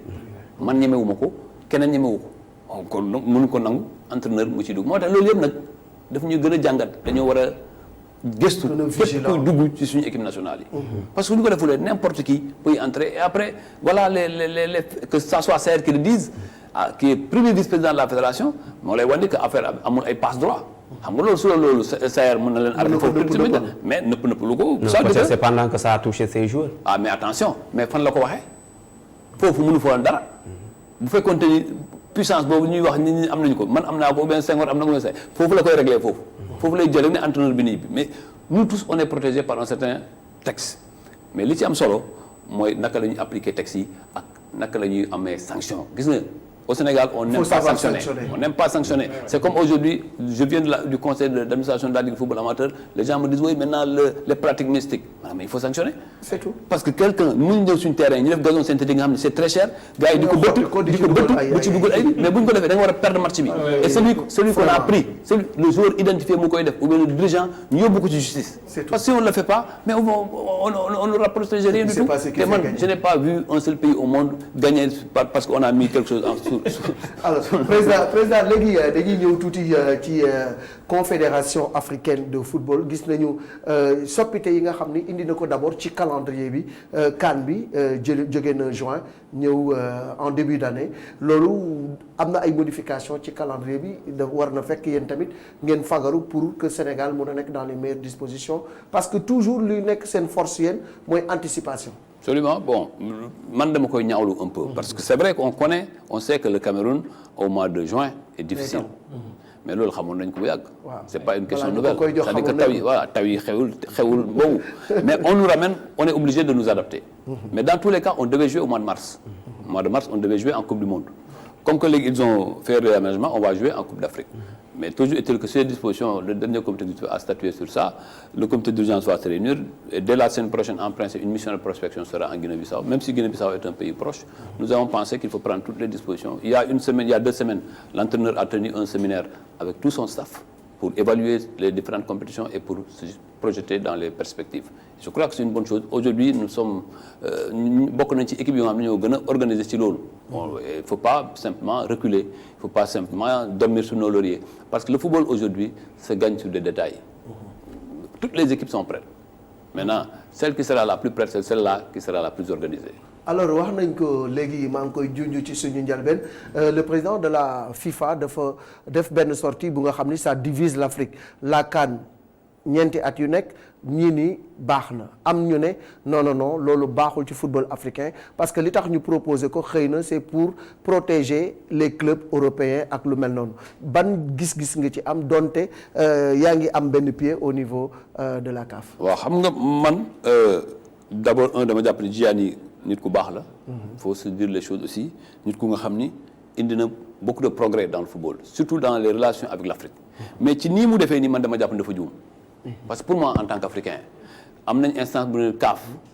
président FIFA boo amee xel joxe benn idée war nga ko ci waxtaan ak ñun nga jox ñu ko nga ne waa Afrique xalaat leen lii ñu xalaate ko ci biir mais mënoo tëb rek benn jour sur la forme c'est condamnable mënoo ñëw rek sur la forme nga tëb rek nga ne CAF dafa war a dem Coupe d'Afrique 4 ans c'est nous manquer de respect pour moi c'est nous manquer de respect ça c'est sur la forme mais dans le fond il a encore tort parce que lu ñu poussé ñu am 2 Coupes d'Afrique 2 ans c'est que l'Europe n'est pas l'Afrique n'est pas l'Asie. Nous, on a un retard infrastructurel réel. Et la CAF a pensé qu'en mettant une Coupe d'Afrique en 2 ans et en poussant les États vont investir dans les infrastructures. Tey Sénégal, bu ñu ko newoon dañu am Coupe d'Afrique 2025 avant 2023 tu verras qu'on va s'adapter. Ziguinchor aura son bon stade, Thiès aura son bon stade, etc. Mali yow mii di wër xoolal yan pays tey en Afrique ñoo pare pour jouer une Coupe d'Afrique pour organiser une Coupe d'Afrique à part les pays maghrébins. pays bu nekk day sooxe Guinée ñu ngi wax 2023 li ma gis parewul Côte d'Ivoire ñu ngi wax 2021 parewul parce que mais si on met à 4 ans on va jamais rattraper ce déficit infrastructurel beneen bi la Coupe d'Afrique est un enjeu financier pour la CAF les fonds que dispose l'UEFA ou bien la FIFA ne sont pas de la même nature que la CAF même fédération yu ndaw yi nga xam ne bokkuñ ci Coupe d'Afrique dañuy bénéficier des retombées de la Coupe d'Afrique si on nous coupe cette manne et alors que la FIFA ne fait pas ne compense pas mais fu ñu jëm. non mais bu mu proposer certainement dafay am leneen lu koy compenser. mais non ce qu'ils nous disent Seydi ils nous parlent de construction de stade mais alors que nous allons faire des prêts. Quelle est la banque africaine au Sénégal qui va accepter de prêter à des fédérations africaines qui sont peu stables li muy wax noonu xel mën na ko juy ni rek pour pënd nit ñi mais ci biir tu verras que c'est la CAN à 4 ans ça n'arrange pas l'Afrique. C'est presque pas praticable. Ensuite, deuxièmement, nos fédérations n'ont pas de foncier. Tant que l'État est beaucoup en Afrique, pour la construction des infrastructures, c'est presque impossible. Et est-ce qu'on ne pouvait pas en profiter pour défendre son Chambi Chambi, quand même, délaissé le Sénégal depuis 3 éditions, voire 4 légui. Tu penses encore une fois, entre un grand opérateur économique, il préfère investir sur un Sadio Mané dans une équipe nationale qu'une équipe locale. C'est une question d'enjeu économique et financier. Ne vous trompez pas. C'est bien de vivre le CHAN, mais ce n'est pas ça qui fera le CHAN. Ce qui vendra, ce sont les grands joueurs. Et les grands joueurs, le football est mondialisé. J'ai entendu des gens le dire. Mais ça, c'est pas un problème. On peut bien valoriser notre CHAN en mettant les 2 ans. Mais où est le problème? Maintenant, vous pensez que les sociétés vont investir parce que c'est les joueurs locaux camerounais ou bien sénégalais? Ils vont mieux investir sur Sadio Mané ou bien sur Salah qu'un joueur local égyptien. C'est ça la vérité. Et donc ces enjeux-là. Deuxième, il y a des avantages. Mais qui n'ont pas. Bon, de fait, le pour et le contre. Bon, le pour et le contre, l'Afrique a perdu. C'est ça mon sentiment. L'Afrique en perd. Et deuxièmement,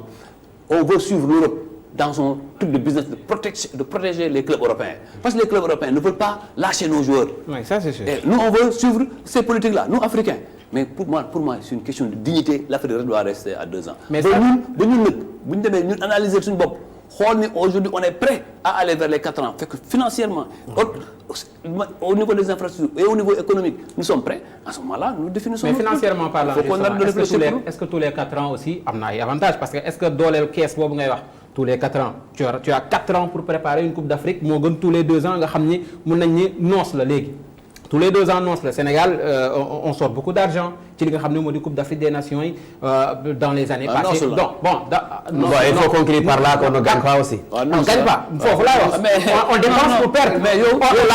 la preuve, on a fêté une finale perdue. Adam, Lolo, tu es dans le subjectivisme. Malik, tu es dans le subjectivisme et tu analyses un cas du Sénégal, tu veux en faire une globalité. Il ne faut pas faire ça. Il ne faut pas regarder notre cas. Regardons l'Afrique. Et mieux, si on estime que aller dans une Coupe d'Afrique avec toutes les retombées, avec toutes les conséquences, que les gens fassent une finale ou pas, ça c'est de la subjectivité. Moi c'est une question de sentiment. Moi je ne suis pas dans le sentiment, je suis dans l'analyse. Et l'analyse c'est quoi? C'est qu'aujourd'hui, qu'on nous dise, vous ne fait 4 ans, qu'est-ce que ça va augmenter en termes de retombées financières? Qu'est-ce qu'on me le dise? On va progresser tout de suite. Basket, nous n'avons pas tout gagné, c'est comme on va parler basket tout de suite avec le spécialiste maison, Cheikh Seydi.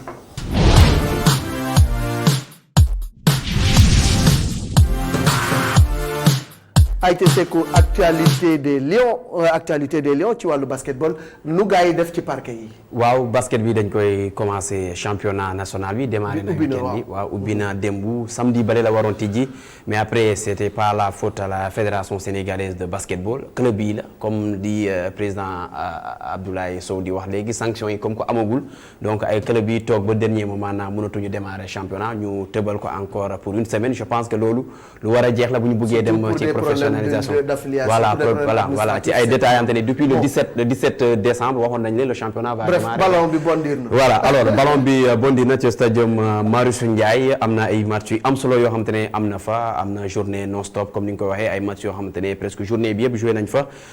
AS Bopp ak ki nga xamante ne mooy Saint-Louis Basket Club ci góor ñi ñoom ñoo tàmbali AS Bopp dañ ko daan 70-50 Duc dafa daal di promené wu ci kanamu li nga xamante ne mooy US Rail daan ko 71-59 victoire Douane mi nga xamante ne moo nekk tenant du titre 81-36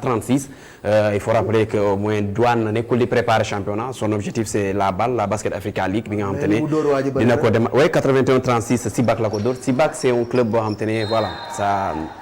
c'est pas trop bon parce que daaw nga xool saison bi ñu def nga xool début bu ñu tàmbali après suite tu tombes sur Douane mi nga xamante ne joueur yi New York du joueur yoo xamante ne pour championnat bi donc Louga mi nga xamante ne tey dafa daan Mermoz 75-42 à domicile ASC Thiès moom ASC Ville de Dakar moo ko fekki daan ko 74-63 ASC Ville de Dakar donc moo ko daan ki nga xamante ne mooy Uzo moom itam GIA moo ko bett nag daan ko 59-45 ci wàllum jigéen ñi ñoom itam tàmbali nañu ci samedi bi ASC Bopp mi nga xamante ne léegi Mborika Fall moo leen yor Mborika mi yoroon Duc dem na ca li nga xamante ne mooy ASC Bopp moom ak adjoint bi yëpp di Maxa ñoom dañ leen a daan ñoom itam 64-50 kii di CNT bu Ziguinchor promu la moom kii di ISEG Sport moo ko daan 79-55 Mbour Basket Club daan ki nga xamante ne mooy Débalok 38-34 Saltigué Asfo moo ko daan yu métti 65-20 victoire UGB ci kanam GIA ci wàllum jigéen ñi 49-42 lii mooy victoire yi nga score yi nga xam te ne match yi jot a am ci week-end bi mooy samedi dimanche li ñu mën a wax rek mooy championnat bi quand même gis nañu encore yenn club yi nga xam te ne dañoo renforcer wu am ñoo xam ne dañoo perte seen joueur nga xool Saint-Louis Basket Club perte nañu presque ay joueurs yu bëri jël nañu ñaari joueurs yoo xam te ne benn ailier ak seen benn meneur boo xam ne mu ngi Duc mais teewut ñoom club la boo xam te ne dañoo am centre lañ yor formation la ci junior yi la ñuy jël di yéegal mais boo bëggee xool basket académie ñi mun basket comme ngay gis benn talent football di foowee bal kon noonu nga koy gisee Saint-Louis basket dañoo mun basket ñoom dañ koy jàng parce que boo amee ay saaseen voilà ñoo xam te ne ñoom basket moo nekk ci bopp yi voilà ñoom dañuy jàngal basket mais Douane aussi ci fàttali ñoom dañuy préparer Basket Africa League bi. voilà Basket Africa League bi mu nekk compétition boo nga xam ne Dakar moo koy abrité c'est du 13 au 15 mars première journée bi waaw Dakar moo koy abrité le 10 le 13 mars lay doon parce que dafa am ay conférence nañ ko def dafa am benn deux conférences moo nekk exemple Sénégal AS Douane moom mi ngi bëgg seen poule bi mun nañ ko tuddee poule noonu ak GS bu Petro voilà bu pétrolier bu Algérie AS Salé bu Maroc ak Petro Luanda bu Angola ñoom 4 yooyu ñoo bokk donc ay conférence première conférence bi ñoom ñoo ci nekk ak gendarmerie nationale basket club bu nekk ca Madagascar AS Police bu Mali xam nañ ko yëpp ci wàllu basket ci conférence 2 bi River Opes moo fa nekk bu Nigéria ak Ferroviario bu Mozambique US Monastir bu Tunisie Zamalek bu Égypte forces armées et police bu Cameroun ak Patriote bu Rwanda Patriote nag ay club la yoo xamante ne seeni joueurs club yi ñoo nekk ci équipe nationale donc ay club la yoo xamante ne ñii Basket Africa League bi du doon jafe-jafe ñoom ndax ay joueurs internationaux ñoom moo tax Douane tey nga gis Demba Seck mu ngi koy wax tey ci journal midi bi ñoom dañuy dem uti ñoom itam ay joueurs yoo xamante ne ñoo nekk bitim réew pourquoi pas ay dem Amérique dem France dem fu ne jënd ay joueurs mais dañoo am droit à 3 jours la ñu mën a jëli lu yokk foofu indi nañu nga gis benn jël nañu joueur ci Duc bu Monsieur Sow jël nañ sa meilleur joueur Baara désolé jël nañ ko mais fa la nekkoon mu ñëwaat ki nga xam ne Gora demoon Maroc ñëwaat na Louis Adams ñëpp xam nañ ko équipe nationale Sénégal basket ñëwaat na donc fekk fi li nga xamante ne moo fi nekkoon ay ñoom Alkali ay ñoom Pape Moustapha Diop donc mu doon loo xamante ne am nañu yaakaar ne bu ñu demee dañuy def une représentation de qualité pour le Sénégal c'est la première édition donc amul kenn koo xamante ne dafay nekk nouveau wala keneen ñoom ñëpp a ci yem bal bon première édition non amul nouveau lutte parce que BAL c'est la première édition après la différence niveau équipe yi waaw niveau national nouveauté laa wax quoi niveau oui tout à fait parce que quand même c'est sûr que AS Douane ci championnat national bi la et il faut dire que il y a très peu de joueurs yi nekk ci équipe nationale bi kon il n'y a pas de niveau alors que yeneen club yi il faut le dire pratiquement majorité seen équipe mooy li may wax écart am na ci niveau bi tout à fait moo tax d'accord une bonne représentation mais pas quand même cibler la coupe boo naree dépenser pour jënd ay joueurs yu bëri ce n'est pas encore le moment tu essaies de t'adapter ci compétition bi tout à fait jéem a jàng jéem a xool say adversaire parce que quand même liggéey bi ñuy def am na solo et am nañu niveau bu torop léegi nag dem pour étudier d'accord mais dem pour cibler li nga xam ne moo di finale bi wala trophée bi je dis non pas du tout xam nga Douane c'est à l'image de nos clubs de football exemple yi dem coupe CAF ak Ligue des champions duñ fa dem mun a gagner compétition bi après ñun suñu objectif lan lay nekk dugg phase de groupe donc Douane c'est un peu ça. on faisait référence à recrues yi. waaw recrues yi xam nga 3 lañ mën a recruter donc du coup 3 yooyu ñu recruter dañuy xool fan lañ mën a jël NBA fan lañ mën a dem France fan lañ mën a dem jël yeneen football fi li fi nekk. mais après comme nga jël benn Petro Luanda bu Angola seen équipe bi presque ossature bi yëpp mu ngi équipe nationale. nga jël benn équipe boo xamante ne comme équipe bu Rwanda bi nga xamante ne mooy Patriote. seen joueurs yi nekk ci équipe bi presque moo nekk équipe nationale. donc mu ngi comparé ak Douane nga xamante ne 2 joueurs benn Thierno Ibrahima Niang ngay jël meneur bu nekk équipe nationale nga jël Pape Moustapha mais am na parfois day jouer ak concurrence moo fay bi donc c'est un peu compliqué mais c'est un club boo xamante ne ambitieux ak un président boo xamante ne mi ngi investi il sera d'ailleurs l'invité de Omnisport le dimanche prochain je pense qu'on aura l'occasion d'en parler largement ci seeni projet Pape Atoumane Gaye aussi waxtaan nga ak moom. waaw tout à fait dafa ñëwaat ci démarrage saison bi xam nga daaw basket nañu 12 mois donc lu musul am je pense que dans l'histoire du basketball donc ñëwaat na un peu ci devant yi nga xam te jot nañ koo jël pour ren saison bi vraiment mu mun a jaar ci yoon ci perturbation yooyu bañ a am dañ koy teewlu.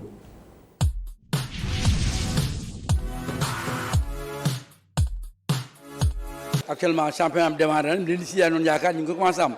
déjà démarré nañu à temps à 13h ñu démarré bi ñu ñëwee ñun fi ñu fekk service d'ordre bi defe naa loolu mooy d'abord moo suñu retard parce que chaque fois problème bi ñu am yëpp au niveau du championnat mooy d'abord le retard du service d'ordre mais tey service tel na ñëw ñu démarré 13h xool nañu il est presque à 16h45 ñu ngi commencé troisième match ça veut dire donc normalement logiquement au plus tard à 20h30 21h on va terminer pour tey à l'époque on était là bàyyi 21h30 22h mais vraiment loolu dañu jël suñu disposition yëpp déjà loolu wax ko joueurs yi wax ko équipe yi wax capitaine d'équipe wax ko lu mu service d'ordre daal pratiquement club yëpp jot nañu seen calendrier général même directeur de stade bi jot na calendrier général bi donc aujourd'hui directeur de stade bi mënul def mën jox benn manifestation sans mu consulter la fédération sénégalaise basket te loolu moo mënul am mais ren nag pratiquement tout le monde a reçu le calendrier général mais normalement si ak calendrier général mi def bi au plus tard le 27 juillet war nañu pare suñu couronnement def suñu fête basket muy couronnement au pire des cas on va dans la première semaine du mois de pour ñu jeexal après dem vacances loolu préparer notre championnat de D2.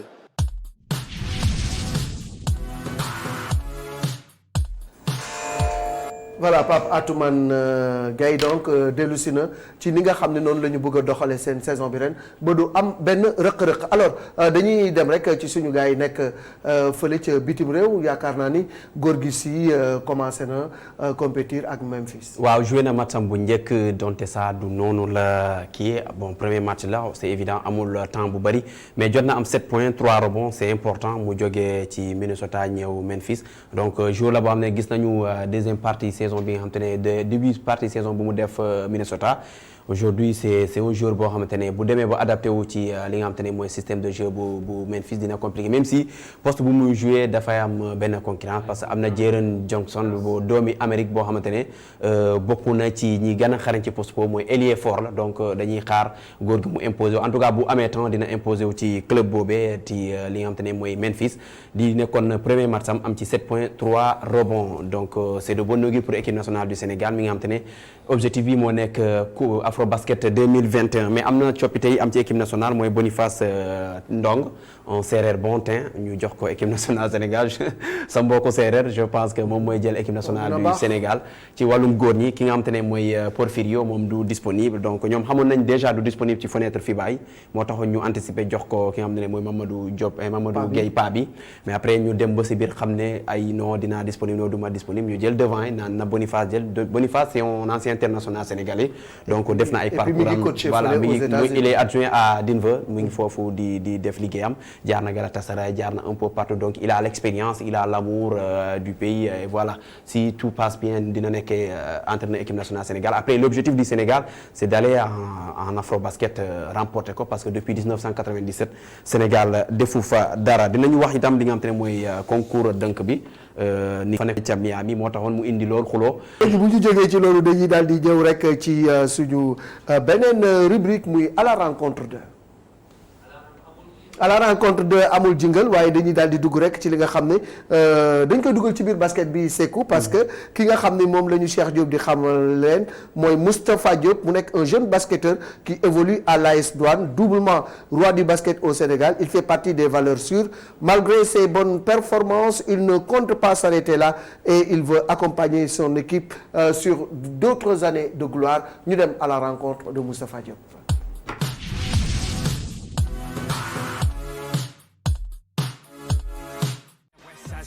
Everybody hands in the air straight up. Put them to the sky so high now jump. Yeah, something crazy when that bassline bump. We just getting started but that beat gon' cut. We just wanna party so nice, so what? Come on everybody put the drink down, bounce. Pull up with the hottie to the fink down sounds. Give me something naughty when I sink downtown. When we getting started man I think right now. On with this new song. Play it again, hit the button, put that loop on. We going in, get your son nigga loose on. Let me begin cause I know you're feeling too gone. Move on, summer and NY. Rhymes and good times on a... doon basketteur bi gën a xarañ fii ci Sénégal loolee yombul Papa Moustapha Diop def na ko ñaari at yu tegaloo loolee sax tax na bokk na ci joueurs yi nga xamante ne ñu gën a xarañ ci championnat bu basket bu Sénégal joueurs yooyu nga xam ne def nañ lu ni mel te loolee lenn dong moo ko may mooy liggéey. lenn rek laa jàpp ni quoi à chaque fois que ñun nommé le roi ça veut dire que ni sas la ñi nga xaar ci yow beneen saison bi pour nga ñëw gën a wane ay performance yu gën a kawe comme yi nga wane woon ba jël roi bi looloo tax duñu arrêté suñu liggéey en étant roi mooy loolu dañuy gën a yokk suñu job. talent bi mu am ay ñooñam xam nañ ci dara ba tax na saa su ne loolu mi ngi koy may muy jàppale équipe am bii te it moo leen di may ñuy jël ay raaye saa su ne. booy bi dafa ànd ak humanité bu mat sëkk nit la quoi en tant que tel nit boobu mu nekk humanité boobu générosité boobu moom lay jéem a ñëw si biir terrain bi transmettre ko ay coéquipiers. Moustapha Diop mbir yi yombul ci moom fu ne jaar na fa laata muy egsi fii loolee sax mooy li koy yokk jom saa su ne. 2010 laa commencé basket si centre Saint-Louis basket à Saint-Louis foofu laa commencé fa laa joué minime cadet ak senior après genre si la joué sama dernière année senior c'était en 2016 saison 2016-2017 après si la ñëw AS Douanes 2017-2018 si la jëw waabe après 2018-2019 tamit yàlla def ma jëla waabe en même temps participer coupe du monde 2019 à Chine bi. donte ne mi ngi am ay raaya te it def ay jongante yu am solo faaw mu am lu mu soppi ci ni muy tàggatoo. secteur offensive bi genre parce que en défense je suis bon en défense mooy loolu en contre tamit damay daw lépp genre sama tir moo doonoon un peu sama faay te temps yi maa ngi si amélioré wu maa ngi kay job bu bëri sax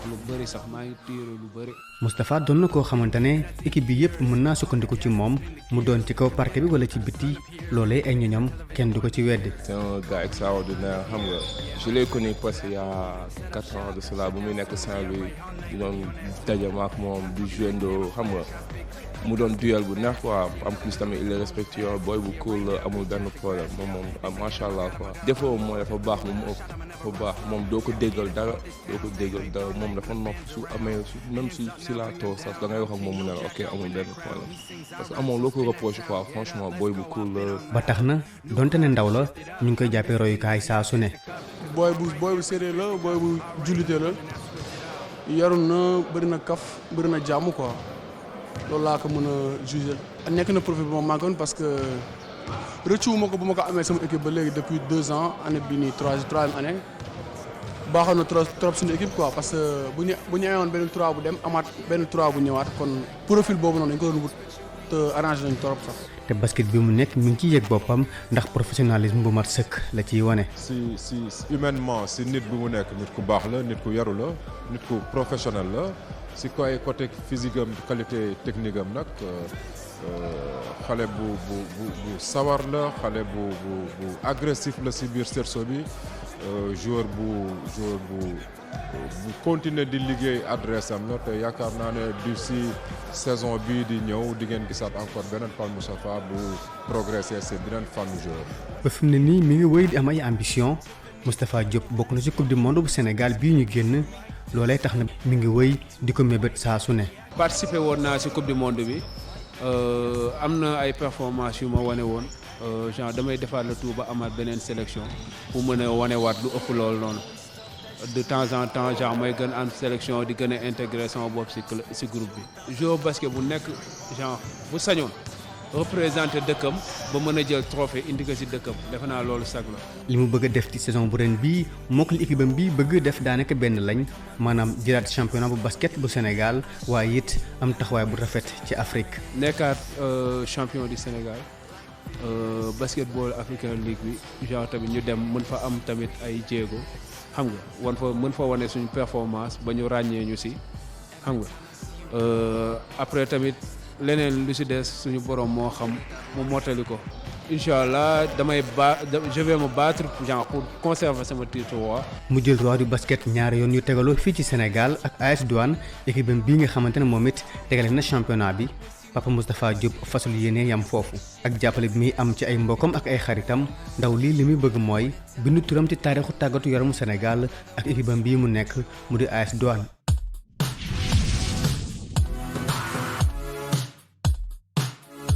Voilà ñu koy souhaiter en tout cas une très bonne carrière au niveau d'abord international ensuite mu dem bitim réew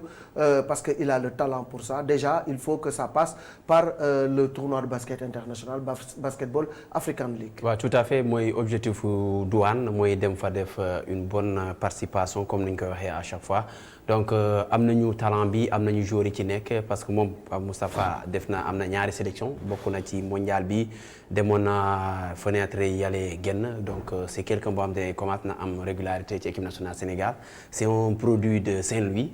produit de Sassen, donc ce qui veut dire aujourd'hui confirmer ni Saint-Louis ñoo nekk li nga xam ne grenier la ci basketball Sénégal daaw boo xoolee roi bi ak ren bi moom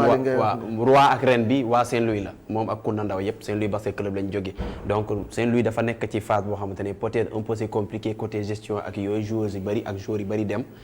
moom mii mu ñëw Douane 2 saisons yi mu fa ñëw yi mu tegle mu jël championnat nekk roi du basketball moo waral mu nekk tey équipe nationale Sénégal mais comme ni ko Cheikh Diop waxee c'est un avenir pour le basketball sénégalais parce que day liggéey à chaque fois continuité dafay forte Pape Moustapha day démarrer saison nga gis no saison baaxul muy yëg donc Jessel alors président au mois de mars la ñuy dalal Guinée-Bissau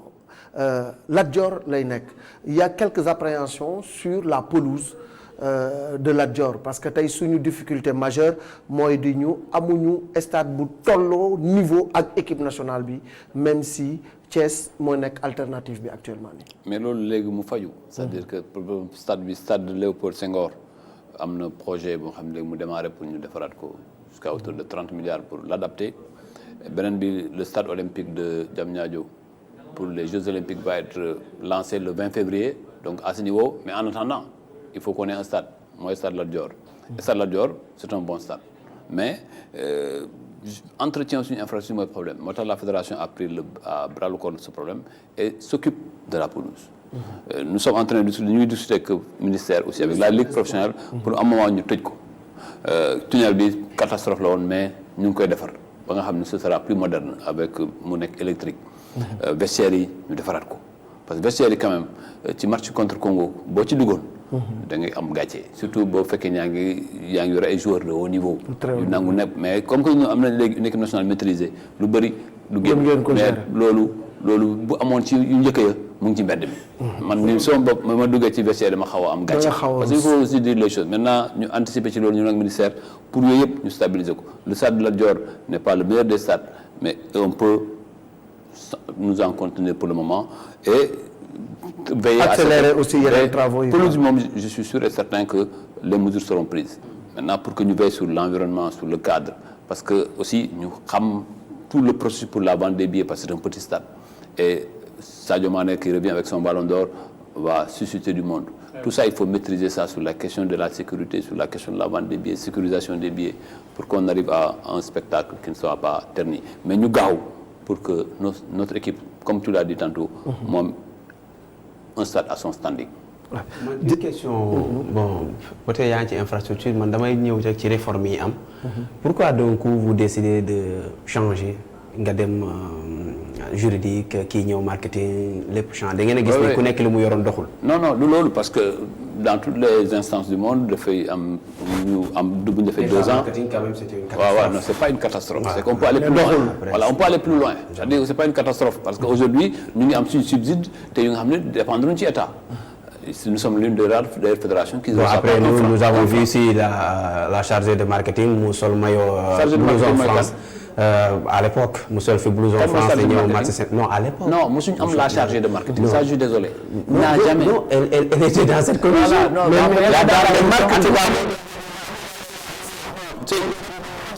en tout cas man li may dëgg. quand on parle de marketing moom lañ doon tudd. waaw mais xam nga mën na nit nekk agence mu nekk fa mu ne nit moom lu mu mbubb mais. marketing moom su ko chargé ci seen structuration amu ci chargé amu ci mais li ma bëgg leeral mooy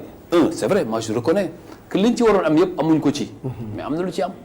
parce que tey ñu ngi partenariat ak yenn société bëgguma ci wax mu nekk publicité mais am na partenariat depuis que 5 ans am na partenariat stable qui nous rappelle aussi des sous mais on peut aller plus loin l'image de Sadio Mané on peut aller plus loin moo tax ñu changer tuuti ñu ne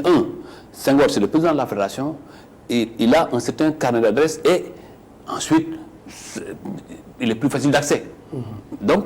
nañ ko confier loolu que le président de la fédération se charge de ça mais ça c'est la politique ñu ba dégg naa ñu waaye dañ ko war a externaliser mais on ne peut pas externaliser une politique c'est-à-dire li des nag Senghor va mettre en place une réflexion pour voir on travaillerait avec qui dans le marketing mais la définition de la politique de la marketing est aujourd'hui confiée à Senghor. Comme dans tous les maintenant man ma bougé parce que man dañ ma joxoon commission communication. Donc depuis lors la fédération n'a pas de commission de marketing. Si. Mais aujourd'hui on a failli sur cette question c'est-à-dire que lu ñu waroon am ñëpp amuñu ko faible la quoi. Seere ko yoroon Saër a même dit, mais toutes les critiques, même les premières critiques venant du marketing, ça vient de Senghor. Dans toutes ces sorties, il a dit que c'est le seul volet où ça ne marche pas. Mais les gars, Saër dafa bëri. Non, c'est la première fois. Saër, c'est la première. Moi, il a eu le même nombre que moi. Moi, j'étais à la commission juridique, j'ai un peu migré, madame commission communication. C'est comme s'il n'y a pas d'autres compétences. Non, mais attention. Parce que ça tourne autour de vous, en fait. Mais non, c'est que yaa ngi nekk temps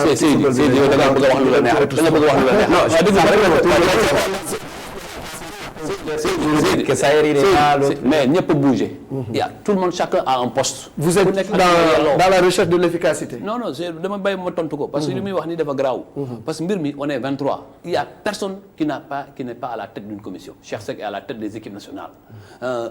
Mamoudou Ndiaye est à la tête des finances. Finances quand même c'est le nœud de la fédération. Babacar Ndiaye est à la tête du football des jeunes. C'est ça le football. Man tey si on m'a confié ci football ñaari mbir nga ma mën a confier ñaar ba ñett. Communication juridique ou bien les équipes nationales.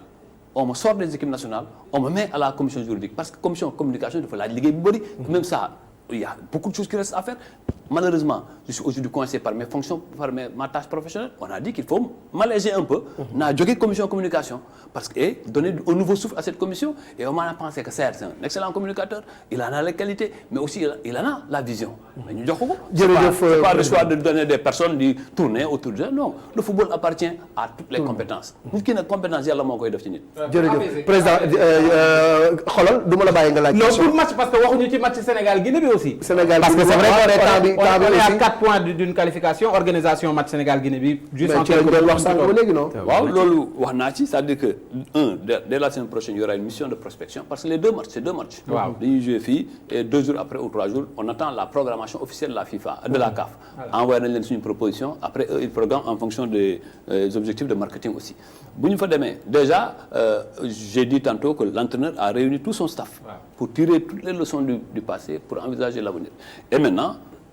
il reste maintenant stade bi ñu protéger ko pour que le stade là à la date du 22 mars 23 mars que ça soit un stade prêt mais aussi en Guinée-Bissau où on n'a pas une bonne offre en termes d'hôteliers et d'infrastructures sportives ñu anticiper pour que on ait peu de soucis. Nous avons aussi anticipé sur le vol que dès qu'on joue ici le lendemain on trouvera un avion qui nous permettra de pour dem fa. Donc jërëjëf président je pense que on aura fait le tour de la question bu fekkee ni am nañ lu ñu fàtte rek nga yokk ko ci. wala dara waraloon ngeen ma fi yëpp. jërëjëf c'est ça aussi le sport. C'est ça le sport. En tout cas c'est un plaisir toujours de vous recevoir sur le plateau parce que kuy wax ak yow toujours da ngay wax ci lu nga xam ne maîtriser nga ko te ku la xam ne nitu dëgg nga nit ku jub nga saa booy wax li ngay wax gëm-gëm la conviction la et puis fu leer nga koy teg commission bi ñu la yóbbu aussi ñemewuñ ko waaw commission bi ñu ko yóbbu aussi am nañ ci yaakaar trop parce que ku xam mbiri texte la ak yu ni mel ay ci jërëjëf beneen rubrique tout de suite ñu ubbi beneen xët balaa ñuy libéré suñu invité muy autre sport.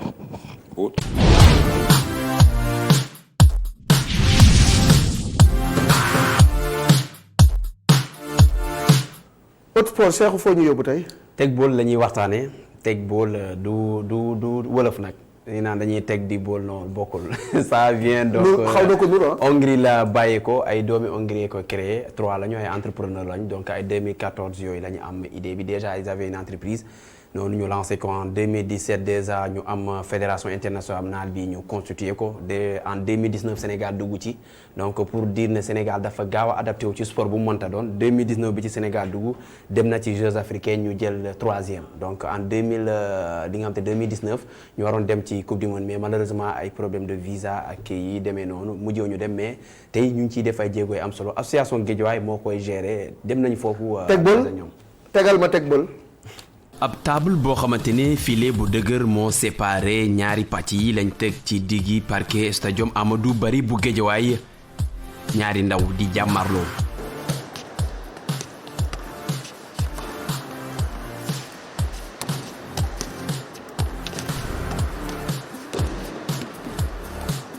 kenn ci ñoom bëggul téye bal bi te ku nekk bëgg na gagné moromam ñaari adversaires yi ku nekk di def lépp ngir jël ndam li. bu doon ci mbedd mi xeetu tàggat yaram bi jongle lañ koy woowee waaye fii turam mooy teg bool.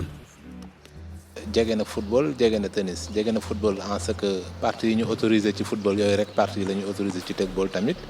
mooy yaram yëpp ba mu des loxo yi